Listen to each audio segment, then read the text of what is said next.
Olá, bom dia, sétimo ano. Sejam todos bem-vindos a mais uma aula de português. E a nossa aula de português hoje nós vamos falar sobre conjugação verbal.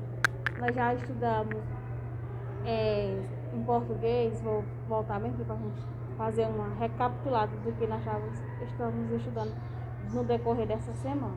Nós estudamos as formas nominais dos verbos, que são três: infinitivo, gerúndio e particípio.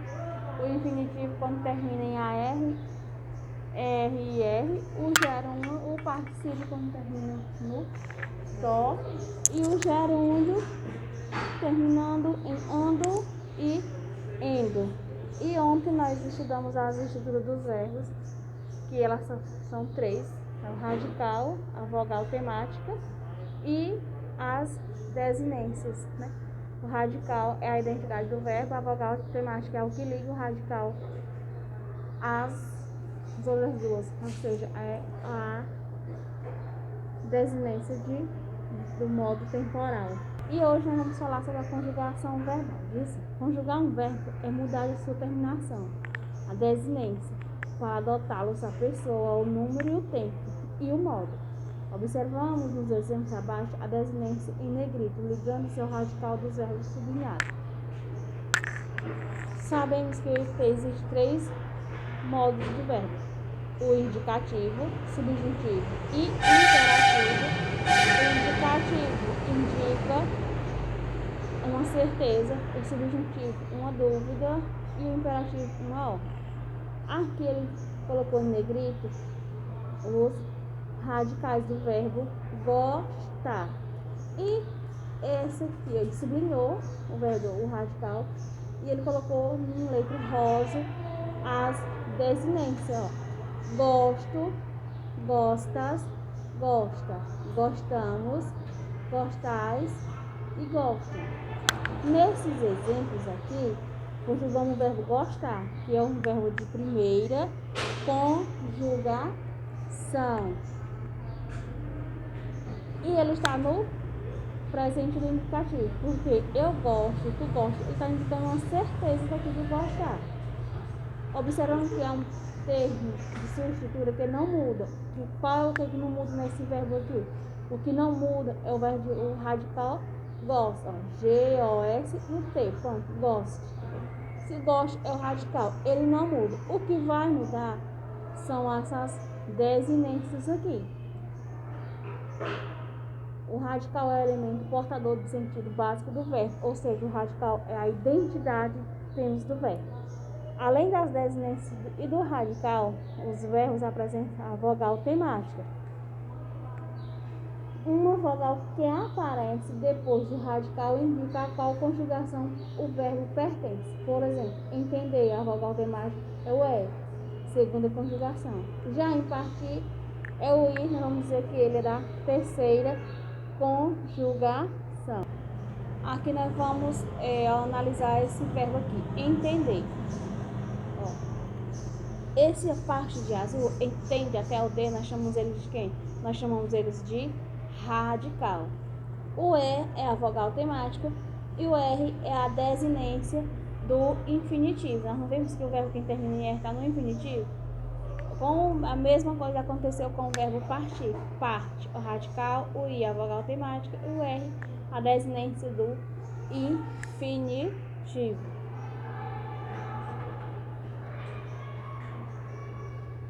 E aqui embaixo nós temos um quadrinho verde que tem os verbos terminados em AR, ER ou OR com o IR. Primeira conjugação, pular e marcar. Segunda, comer e pôr. E o de terceira, sair e correr. O verbo pôr, seus derivados pertencem à segunda conjugação, devido à sua origem latina, tá? Aí o verbo pôr, termina em OR, ele vai ser de segunda conjugação. E vamos aqui conhecer alguns verbos e as conjugações. Tem verbo de primeira, segunda e terceira conjugação. Do presente, pretérito imperfeito, o perfeito, o imperfeito, mais que o perfeito, o futuro do presente e o futuro do pretérito. Todos esses sendo do indicativo. Todos esses verbos são do indicativo. E na outra página nós temos os modos subjuntivos, que só são 3, presente, pretérito imperfeito e futuro do. E temos as formas nominais dos verbos, que é o infinitivo, o particípio e o gerúndio. Aí nós vamos falar sobre os verbos auxiliares e os que não são auxiliares. Os verbos auxiliares são os que ajudam a conjugar o verbo principal. Nós vamos estar estudando eles detalhadamente mais na próxima semana. Vamos nos aprofundar mais sobre o verbo, sobre conjugação, sobre as formas nominais deles, sobre o radical, e vamos fazer tudo detalhadamente nas próximas aulas, tá bom? E aqui vamos só estar conhecendo esses verbos auxiliares. São os verbos que eles ajudam, o verbo principal vai ser a famosa locução verbal.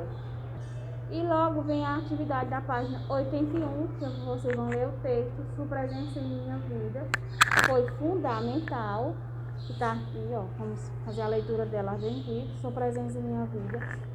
Engraçado, eu tenho um professor inesquecível. Tenho muitos professores inesquecíveis. A primeira professora que minha memória gravou não tinha carinho comigo.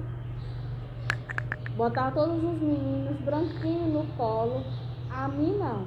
Um dia sentei no colo dela, por minha conta, e ela me botou no chão. Deveria ser por isso que até hoje eu sou maluco por colo feminino. Era uma escola particular, papai não tinha como pagar as mensalidades. Era o patrão dele quem pagava. Vai ver, da minha falta de prestígio com a professora. Deveria ter esquecido o nome dela, mas nunca esqueci. Ela se chama Dulce, mas não era Doce. Finalmente não fiquei muito tempo nessa escola por causa dela. Vindo pela rua, curtindo uma economia afetiva, quando consegui transformar em desenhos, livros, peças, teatros, logotipos, cartazes, etc. Minha segunda professora marcante foi Dona Glória Hidalgo, mãe de poeta e escritor mineiro.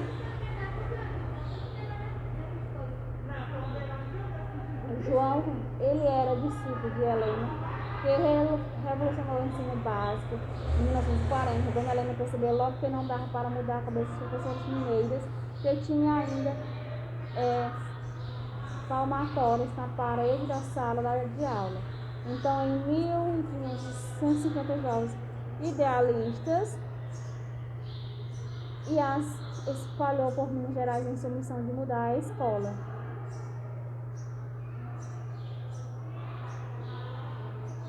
Uma das jovens era a Dona Glória, que, entre outras coisas, e contra a vontade dos velhos professores do grupo escolar e de seus rabugentes de diretoria, retirou a palmatória, furadinha da parede da minha classe, mas só foi mais tarde que eu percebi a luta de Dona Glória, que ela venceu, descobrindo bem mais tarde que sua presença em minha vida tinha sido fundamental para que não a perdesse por aí. A vida digo. Um domingo fiz a primeira comunhão e não ganhei santinho. Na segunda-feira ela me chamou na secretaria. Você fez a primeira comunhão ontem, não fez? Como é, meu Deus? E uma pessoa adulta tão importante foi prestar atenção num menino parado fazendo primeira comunhão naquele catedral tão grande, pois minha cidadezinha tinha catedral. Ela ia perguntou: você ganhou um santinho de recordação?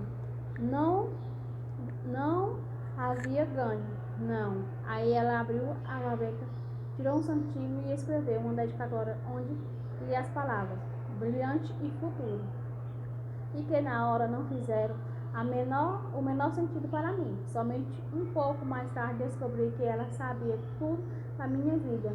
Vinha me observando no meio de centenas de alunos do velho grupo e até havia mandado chamar meu pai para conversar. Engraçado agora, moendo essas lembranças, descubro que eu tive uma professora maluquinha. Sim, foi Dona Glorinha da Alvila. Tão pequenininha, tão frágil, tão bonitinha. Aí podemos dizer que esse texto se enquadra em qual gênero? Esse texto se enquadra numa crônica, né? Por causa da história ser real e não fala bem detalhadamente como conta os casos. Indique 3 características do texto. Ele é narrativo, ele narra a história de alguém, ele é curto, que é pequeno, literário e uma linguagem bem simples que foi utilizada nele. Aí vocês vão olhar essa placa. Sorriu, você está sendo filmado.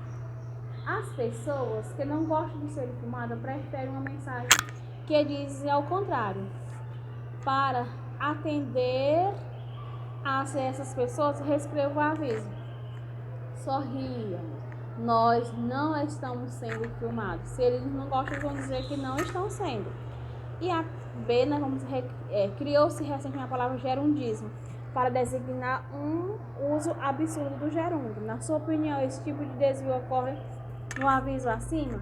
Não, porque o gerúndio está sempre empregado adequadamente no interior de uma locução verbal, indicando a ação que estaria ocorrendo no momento da leitura do aviso em seu contexto real. Viu? Por isso, tenham todos um bom dia, uma ótima atividade e até a próxima aula de português.